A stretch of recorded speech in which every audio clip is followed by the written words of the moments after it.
Ito na. Bumisita si BBM sa buntod ng kanyang tatay.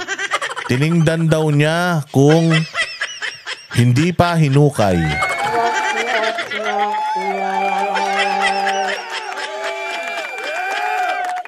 Panoorin natin. Binisita ni Pangulong Bongbong Marcos ngayong undas ang puntod ng kanyang ama na si dating Pangulong Ferdinand Marcos Sr. Huwag mo nang bisitahin, so hamahan mo na. Sa libingan ng mga bayani sa Taguig. Dumating si PBBM kasama ang kanyang ina na si dating First Lady Imelda. Ang ganda ng sasakyan, no? Tingnan mo naman kung ano yung sasakyan ni Sir. Tingnan natin kung ano sasakyan. Eto na. Ayan, wow. Tawin ng haba ng sasakyan, ha.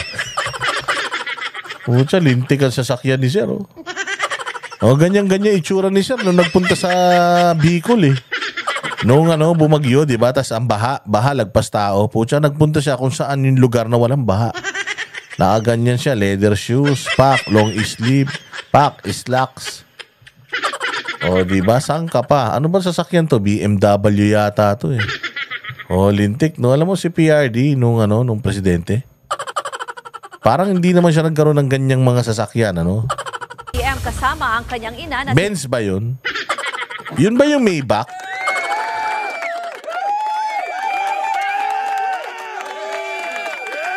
Sabi ni Anharot, isama niya na rin si Imelda. Grabe ka naman. Ang ginawa si Imelda, ang kasalanan lang naman nito ni Imelda, yung iluwal to si Bongbong.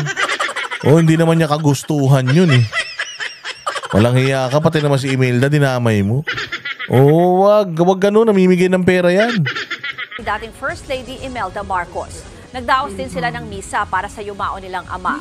Sa kanyang mensahe, nangako si... Wag kang mag-hostya. Dahil nasayang mo ang katawan ni Kristo. Marcos na ipagpapatuloy ang nasimulan ng kanyang ama sa pagpapaunlad ng Pilipinas. Kaya kung gusto mo, Bongbong, magkaroon ka ng ganyan. Magkaroon ka ng, anong tawag dito? Anong tawag nga pala dun sa yung ginagawang ka ng mga ganito ulo-ulo? Anong tawag dyan? Hindi ko, nasa dulo ng dila ko Yung ginagawang ka ng estatwa mo na kalahati lang, anong tawag dyan? Yung mga matatalino, hindi ribulto. Hindi emboss. Hindi ribulto. Ribulto nga, pero sa English ba? Vast. Totoo ba? Vast ba yun? Vast. Grabe naman, may vast. Merong bust, B-U-S-T. Statue, monument, puntod. Wala. Sige, kahit ano na gusto ninyo. Sculpture. So para magkaroon ka ng ganito, Bongbong. Gusto mo, sundan mo na. Nagkakaroon lang ng ganito, yung namatay. Kung ikaw, gusto mo na magkaroon ng ganito, sabihin mo lang. Para isama ka na namin sa dasal.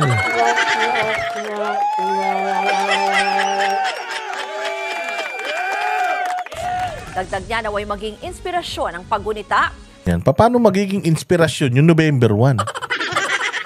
Let this day of memorial rekindle us to be better persons, better Filipinos, and better stewards of our beloved nation. Lakas ang tama nito, no? Araw ng patay. Ano to? Independence Day? Loko-loko ka ba? Saan ka makakita ng November 1? Let this day of memorial rekindle us to be better person. Putangin na yan, pag November 1, yan yung mapifeel ko. Loko-loko.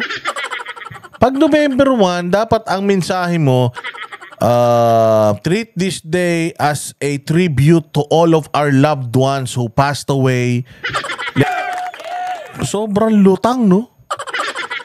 Akala mo nagbibigay siya ng mensahe dahil araw ng kagitingan. Araw ng Independence Day, araw na Independence Day pa. 'Di ba? Pucha, yung mga parang Miss Universe na tanga no.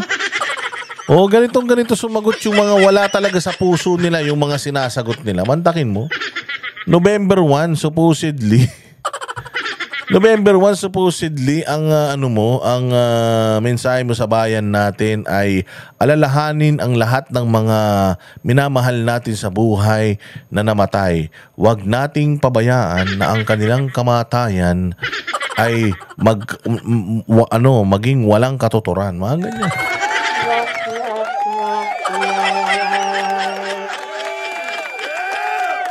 Tokol, lakas talaga. Yumao para tayo maging mabuting tao at mabuting mamamayan ng ating Aalalahanin natin yung mga yumao para tayo ay maging mabuting tao at mabuting mamamayan ng Pilipino. Ina niyan. Pag November 1, yan ang iisipin pala natin. Oh.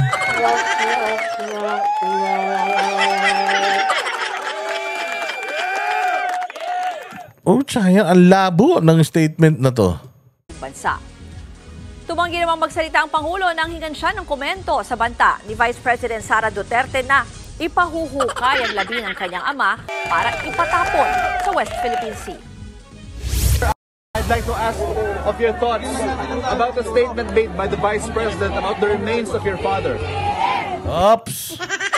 Mamaya pag-usapan natin. Pero matindi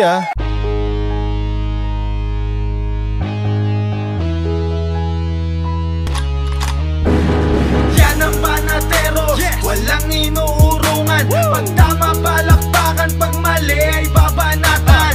Yan ang Banateros, boses ng ordinaryong Pilipino. Banateros ay walang makakaawan. Walang inuurungan, Banateros ay tinutulungan. Mga ordinaryong Pilipino, bawat mali tinututukan. Handang ituwid mga baliko, kasagutan sa tanong matino. Banateros ay hindi hihinto, sa tungkulin di mabibigo. Yan ang Banateros, walang inuurungan. Pag tama palakpakan, pag mali ay babanatan.